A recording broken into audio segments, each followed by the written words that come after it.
And welcome to News Round, a recap of stories that made headlines during the week. Coming up, a somber moment for the nation as 17 officers and men of the Nigerian Army killed in Okwama community in Delta State are laid to rest.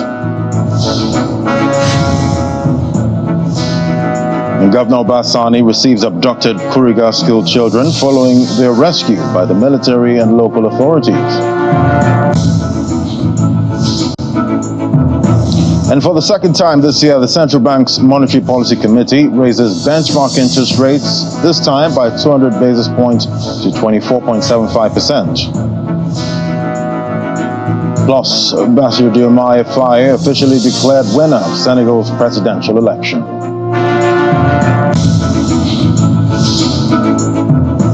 And the remains of the 17 Army officers killed in Okwama community in Delta State on March the 14th have been laid to rest at the National Military Cemetery in Abuja with full military honors.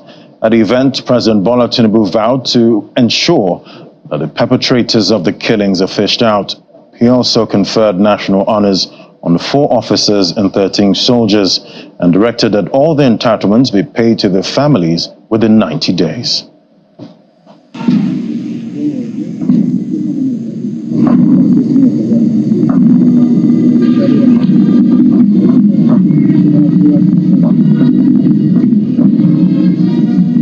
The bodies of the slain soldiers arrive at the National Military Cemetery.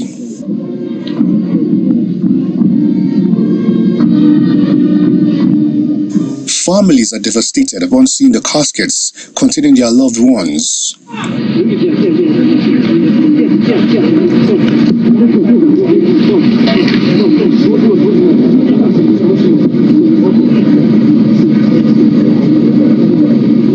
Dignitaries from the federal cabinet, the state governors of Kano, Delta, Bayelsa, Kwara, and Kogi states, the Nigerian Army, and the National Assembly arrive in their numbers.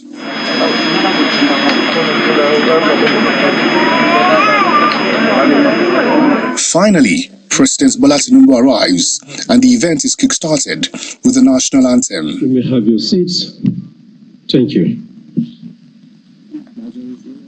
Prayers are offered in both Muslim and Christian faiths for the repose of the souls of the slain soldiers and officers. We pray with confidence to God, who gives life to all things, that He will raise up these mortal bodies to the perfection and the company of the saints. وجعل ولايتنا في من خافك واتقاك واتبع رضاك يا رب العالمين سبحان ربك رب العزة عما يصفون وسلام على المرسلين والحمد لله رب العالمين.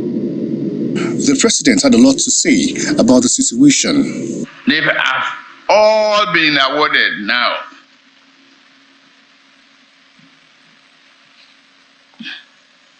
A posthumous national honor. The 4 gallant officers have been accorded the award of members of the Order of Niger, MON. The 13 courageous soldiers who also lost their lives have been awarded the Officers of the Federal Republic Medal.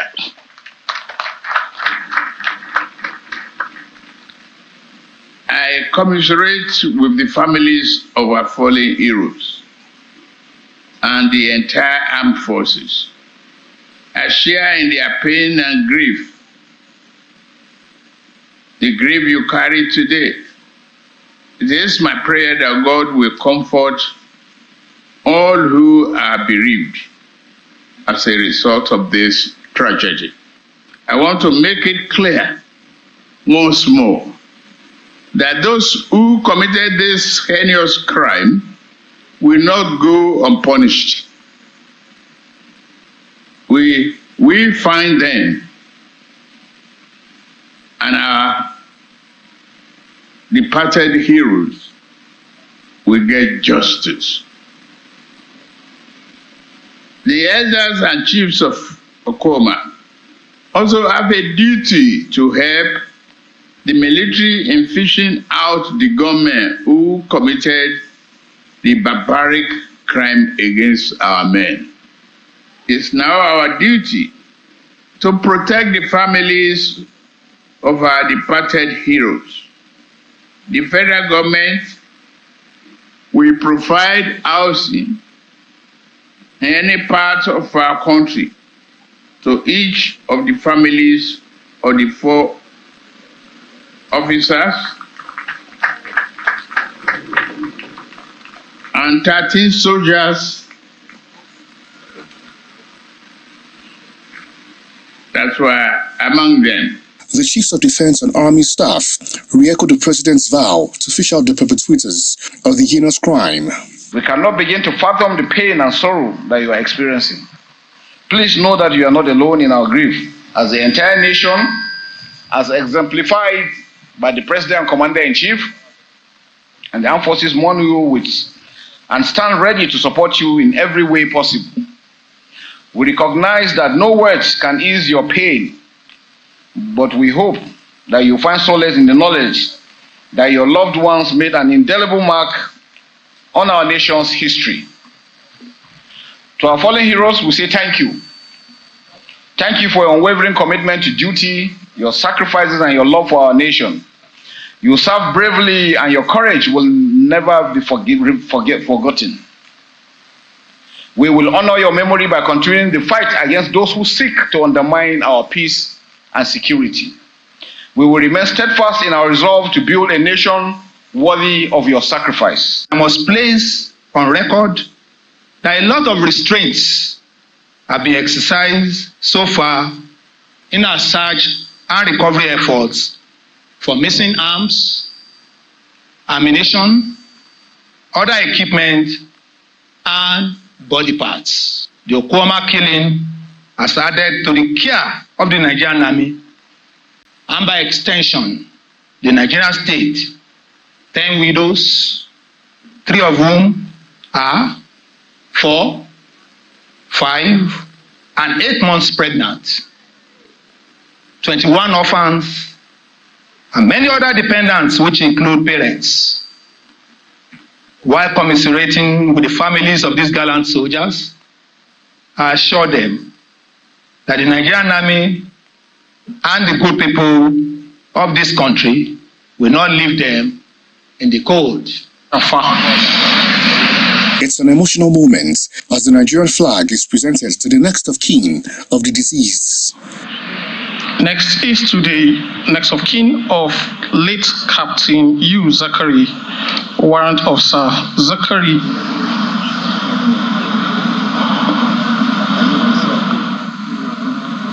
And next is to the next of kin of late Lance Corporal Bulus Haruna.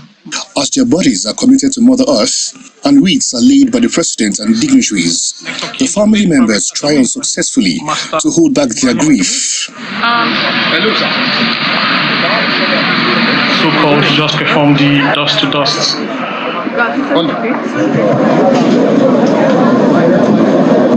Now there's a commitment by all authorities from the President to the service chiefs that the perpetrators of this heinous act will be brought to book.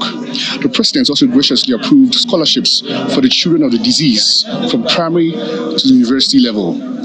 From the military cemetery in Abuja, Dele Omoyeni, Channels Television News. Meanwhile, the Defense Headquarters has declared 8 persons wanted over the roles in the killing of the 17 Army personnel. The Director of Defense Media Operations, Major General Edward Buba, while addressing a news conference on the activities of troops in various theaters of operations, restated the military's resolve to fish out the perpetrators of the heinous act. The atmosphere is a sober one as the Defense Media Operations holds its bi-weekly news conference to brief the nation on the activities of troops in various theaters of operations. We contain it to make sure it doesn't spread. The Director, Defense Media Operations, begins the conference with the announcement of the military's resolve to fish out the perpetrators of the Okwama killings. He declares 8 persons wanted. We must never allow what happened in Delta State that resulted in the killing of 17 soldiers that were buried yesterday to ever repeat itself in this country again. We must never allow it to happen again. When you look at our armed forces is a force for good. We are deployed across the country for a reason. And it is for that reason that we have put out this banner of 8 persons, including a woman, as wanted persons. We will do whatever it takes to get these people. If we need to put a bounty on their head, we will do that. Beyond the Okwama killings, the military announced the release of some suspected terrorists based on a court order. The courts in Maiduguri has ordered the release of 313 persons that have been in detention for terrorist-related offenses. And the release was ordered on the 5th of March, and the reason was for want of evidence. Like I did mention earlier, it's not the first time that this is happening. It has been happening over time. And what the military is doing about it is first for us to recognize that these operations are complex operations. So we will improve our battlefield evidence collection if that will help in ensuring that the prosecutions go through. Meanwhile, the military has vowed to rescue all kidnapped victims across the country unhurt. And barely 24 hours later, the traditional ruler of the Ewu Kingdom, Mr. Clement Ikolo, who is one of the 8 persons declared wanted, denied involvement in the act, but turned himself in to the police and has been handed over to the military. And in other stories, the abducted Kuriga school children have been presented to Governor Sani at the government house in Kaduna following their rescue by the military and local authorities in Zamfara state 2 weeks after they were kidnapped. Governor Sani, who expressed joy over the return of the children, cautioned against politicizing insecurity in Kaduna, assuring that security of lives and property of the citizens remain a top priority for his administration. It's freedom at last for the abducted students of LEA Primary School and Government Secondary School, Kuriga, in Chikun local government area of Kaduna State. The children were abducted by bandits who attacked their schools located within the same premises on March 7.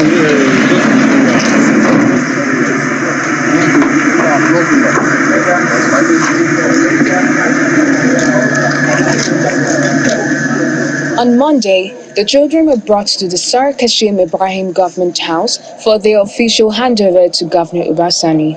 The abducted Kuriga school children. The General Officer commanding the 1 Merchandise Division gives an update on the medical situation of the victims and their teacher. The abducted Kuriga school children were in the early hours of yesterday, Sunday, 24th March 2020. Safely rescued after spending about 16 days in captivity. The students were initially received and administered first aid at the Nigerian Army Troops Forward Operating Base. For Governor Sani, these are exciting times as he warns against anybody fomenting conflict in the state. We should not politicize the issue of insecurity in Nigeria. And that is the reason why we are very discreet in the way we approach this issue, and today we are successful. But any attempt to continue to undermine the effort of the security agencies in Nigeria in the name of politics is jeopardizing the lives and properties of our innocent citizens in Nigeria. I want to also caution our insecurity merchants and conflict merchants in Nigeria to be cautious with utterances. Since the return of my children in the last 2 days, or yesterday evening when I was able to visit them, a lot of people have been spending a lot of time coming with permutations on how these children were released, what happened. For us in Kaduna, what is more important is the self-returns of our children. We're happy they're here with us. The state government is hopeful to reunite the children with their families in the coming days. Welcome back. Well, the federal government says it has activated all operations, including contacting Interpol, to ensure the rearrest of Nadeem Anjarwalla, one of the suspects in the ongoing criminal probe into the activities of cryptocurrency exchange Binance in Nigeria. This comes after the Office of the National Security Advisor confirmed the escape of Mr. Anjarwalla and after a 4-count tax evasion charge was filed against the company. According to the Minister of Information, Mr. Mohammed Idris, who briefed State House correspondents after the Federal Executive Council meeting, efforts will not be spared in bringing the suspect to book. Also speaking on the matter, the chairman of the Federal Inland Revenue Service, Mr. Zach Adedeji, said that all litigations filed against Mr. Anjarwalla will be pursued to a logical conclusion. There is now a widespread manhunt on him. The Interpol has also been contacted, and government is optimistic that this individual will be brought to book very soon. And those who were charged with the responsibility of keeping him in custody have also been arrested, and they have been questioned. And as more information as regards that is available, it will be made available to Nigerians. For us in revenue, it doesn't matter because we are dealing with company, not individual. So irrespective of where they are in the world, we have what it takes to make sure that they come and they comply with our law. So it doesn't matter whether the man is here or anywhere in the world. As long as we have Binance, there is no way they will escape the compliance matter that we file against them. So I don't think we have any problem in that. And the Public Accounts Committee of the House of Representatives is querying the payment of 15 billion naira to Remita from the Office of the Accountant General of the Federation. During an investigative hearing on revenue leakages, Chairman of the committee, Bamidele Salam, alleges complicity on the part of the CBN and some commercial banks for the money to have been paid without an agreement or contract. Thank you very much. The Public Accounts Committee of the House of Representatives resumes its investigative hearing on revenue leakages as it turns its attention to the Remita payment platform used by the federal government. And shared A cumulative sum of 15 billion naira payment made from the Office of the Accountant General between 2016 and 2018 has caught the attention of lawmakers. When the Attorney General of the Federation came here, he did tell us that the Office of the Attorney General and Minister of Justice had no input whatsoever into this agreement between the CBN and the system spec. Is it correct that the VAT component, the VAT component of those payments are added up with the 150 naira? And then it is 150 naira plus the VAT that is now shared in line with, that's the position of some of the banks that came here. The CBN and the Office of the Accountant General of the Federation were given the opportunity to explain the fees charged under the Treasury single account using Remita. So there are fees. Two chargeable fees include fees on payment, which is borne by the payer, and also fees on collections. The fees charged under the TSA policy are in line with the standard fee structure applicable in the banking industry. Agreement, blah, blah, blah, between System Spec Limited, a limited liability company whose address is so. They are thereafter referred to as System Spec, which expression shall, where the consent so admits, include its successors in title and assigns. So that makes this applicable to System Spec or any other company or persons that will succeed that particular company in any of its operation. Okay, so you regard the Remita now as a successor to System Spec? We need to, correct. Meanwhile, the committee is warning the Federal Inland Revenue Service against contempt for failing to honor its invitation for a fourth time, pointing out that some value-added tax from the revenue collected by Remita ought to have gone to the FIRS, but is instead collectively shared among the CBN, commercial banks, and Remita. And for the second time this year, the CBN's Monetary Policy Committee has hiked benchmark interest rate this time by 200 basis points to 24.5%. 22.75% from 22.75%. Furthermore, the Apex Bank retained the cash reserve ratio at 45%. A symmetric corridor of the MPR was adjusted to 100 basis points, negative 300 basis points. But Nigeria's headline inflation surged to 31.7% in February. The committee found it necessary to hike the MPR rate again, as expected by experts. For the second time in 2 months, the Monetary Policy Committee is convening to address the media after its 2-day meeting. First, the central bank governor who heads the committee reels out its decisions. This includes to raise the monetary policy rate by 200 basis points, to adjust the asymmetric corridor around the MPR to plus 100 or minus 300 basis points, to retain the cash reserve ratio of deposit money banks at 45%, to adjust the cash reserve ratio of merchant banks from 10% to 14%, as well as retain the liquidity ratio at 30%. The Monetary Policy Committee, the governor of the central bank gives reasons for the decisions.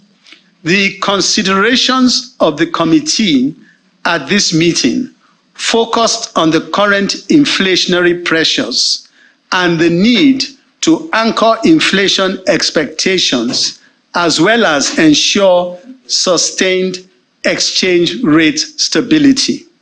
Recently, the bank has continued to bear its mind on key issues that affect the economy.